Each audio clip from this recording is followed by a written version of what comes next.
Oh, this goes with the 42-page book.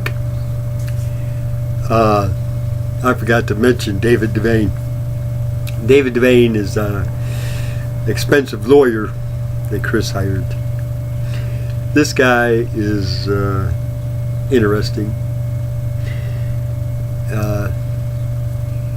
One day at court, a DSS girl takes the stand, and apparently the kids and I had a visitation at McDonald's, and I brought my little toys in so the kids and I could play, and these two little kids came over and wanted to play with the toys, and I told them, I said, after we get done eating, you can come over and we'll all get together and play with them. So the two little boys went back to their mothers, and kids and I ate.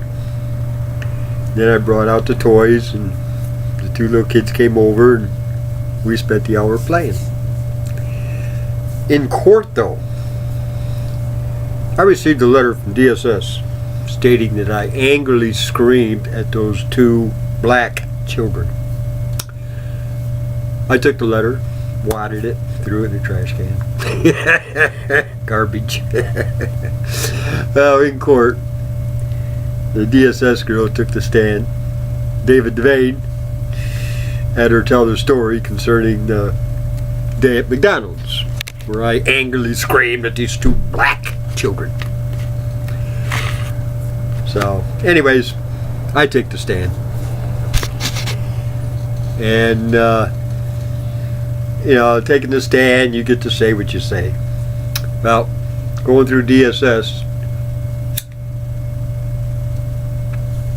I made the statement that I got a phone beeper. At that time, the cell phones were just coming out. I didn't really have a cell phone. I had a car phone.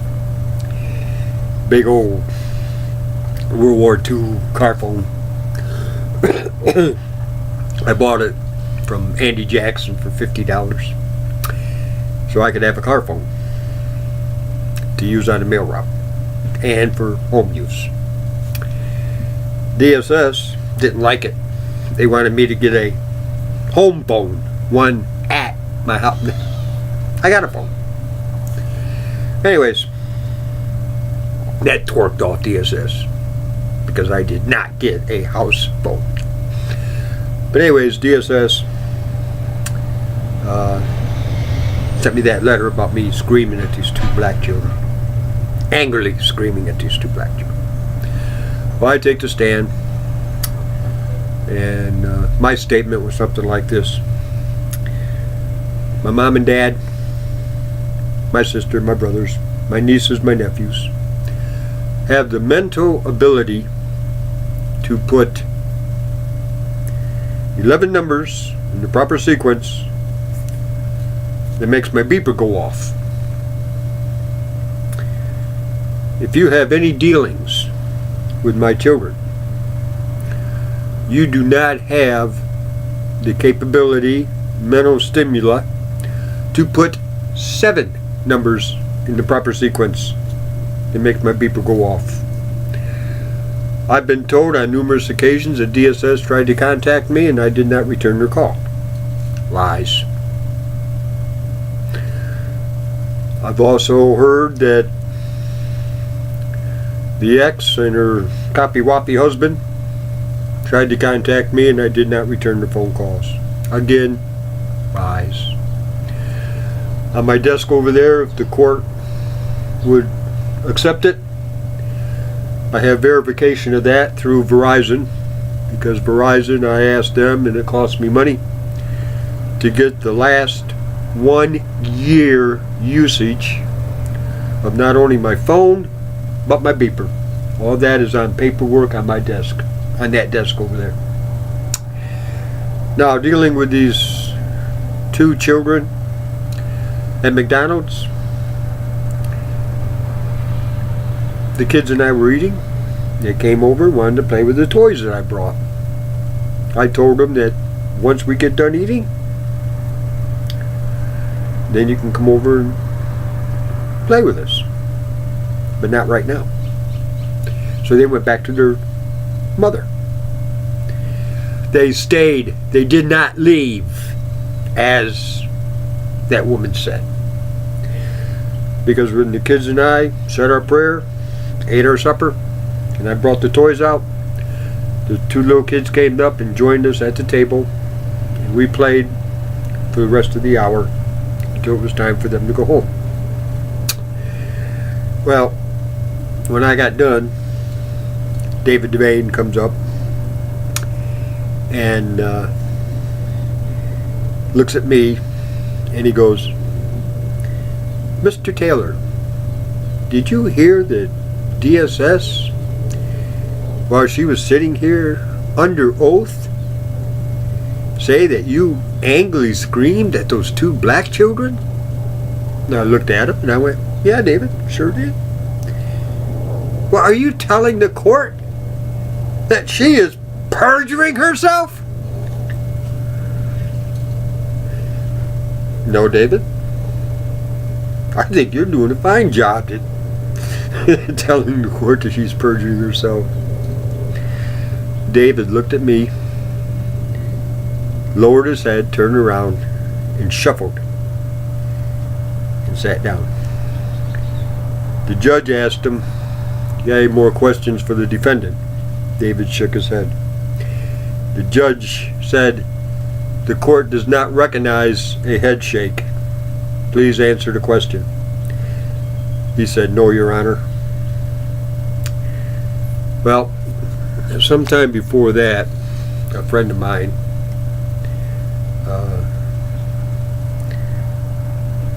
I had to do some paperwork and send it to David Devane for his court appearance. And I was talking to a friend of mine. This friend also spends money every month for a lawyer retainer. And the lawyer is his best friend.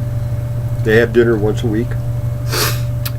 And my friend's lawyer buddy knows everything what I'm going through, because that's what they talk about. And then my friend would call me and give me advice from this lawyer as to what to do. He doesn't know me. And my friend never told him name or nothing. He doesn't know me. Well, anyways, he found out his home address and phone number. So he calls the number and verifies it. It tells me that his wife has a very pleasant phone voice. Oh, okay. Okay. I can use that. Sometime later I had to send him a letter. So I did. Restricted delivery to his home address. Well, a few weeks later I get this letter from him. Very derogatory letter. And I made that part of the 42-page book. He was very upset that he had to lower his standards and go to the post office to get my restricted delivery letter. Well, he did a letter to me, and I think it was item G, that I was court ordered to pay his lawyer fees. Well, I told the court in no uncertain terms that I wasn't going to do it. When I answered the court papers, I answered everything but letter G, took it to court, got it filed. Item G, dealing with his pay, I took to court the day before court and filed it. The woman told me that David had to have it before court. And I said, yes, he'll get it. That's why I asked you to give me an extra copy, because I'm going to give it to him just before court. Well, next morning, I go to courtroom, And I'm sitting there. Chris and Steve and Kathy, the fat ass whale. She waddles in. And they're standing down the hallway. Well, earlier, before they arrived, I went up to the guy that actually does the stuff. He's also a member of the church. He's a good friend of mine. And I told him that I had to deliver this piece of paper to David Devane, and that David's going to get very upset when he sees it. And if he touches me, I want him arrested for assault and battery. Well, that kind of sparked the officer that was sitting there, and the officer stands up, comes up to me, and we talked about it. And like I told the officer, once he gets this, he's going to be pissed. And he's going to grab me. And I want him arrested. Well, he let me know in no uncertain terms that nobody touches anybody, and if that man touches me, he will be arrested for assault and battery. Fantastic. That's all I'm asking for. Well, this was on a Wednesday morning. So anyways, I'm sitting there, and I noticed David coming up. And David started walking down the hall where Chris and the Copy-Woppy and the Kathy the whale was waddling. So I get up with the piece of paper. As I'm walking to him, out of the corner of my eye, I see the cop and the guy with the red jacket stand there. So I made a statement. "You, David!" Well, David turned around. Steve was standing behind David, and Chris was there, and Kathy was there. David looked at me and goes, "Yes, I'm Mr. Devane." "Oh, my name's Gene. I'm supposed to give you this." And I walked up to him. I was about 10 inches, standing there about 10 inches from him. And in a very whispering voice, as I was giving him a piece of paper, I said, "Your wife has a very nice phone voice."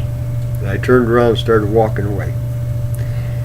As I turned around and started walking away, the cop and the guy with the red jacket started running towards me and stopped. Well, I continued to walk. I didn't see what happened. I could care less what happened. Well, we went into court, and naturally I was told I had to give David $150 a month until this $25,000 thing was paid off in full. Well, I did do exactly what the court order said. I got my retirement to send him $150 a month.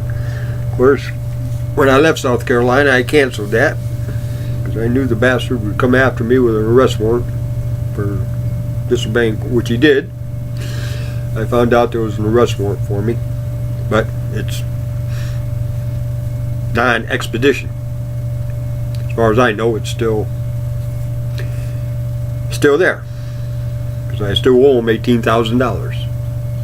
But anyways, Wednesday night, I'm at church for prayer meeting and dinner, and I'm eating dinner, and the guy with the red jacket comes up to me, and he goes, "You didn't feel it?" And I said, "Feel what?"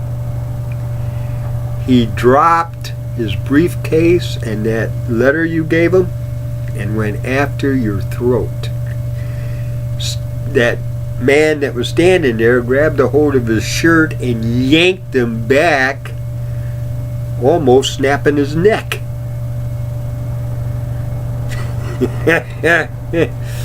I thought that was hilarious. Anyways, I just wanted to add this to the 42-page book thing dealing with David Devane, because I thought that was comical. comical. Also, the judge got a letter. I can't think of his name either, but it was the one that said I had to obey everybody. That is what brought the issue concerning me taking my children to church, because I disobeyed Kathy, because Kathy told the court that she feels that me taking the children to church is wrong. Me praying with the children is wrong. Me reading the Bible is wrong. And because I disobeyed Kathy, I disobeyed court. Because I was court ordered, I had to obey everybody. So, bringing that to the court's attention, the court didn't care. They didn't care. That's what I mean by the judicial system being rotten. Not looking at reality, not looking at the truth. I can't recall any other probation officer.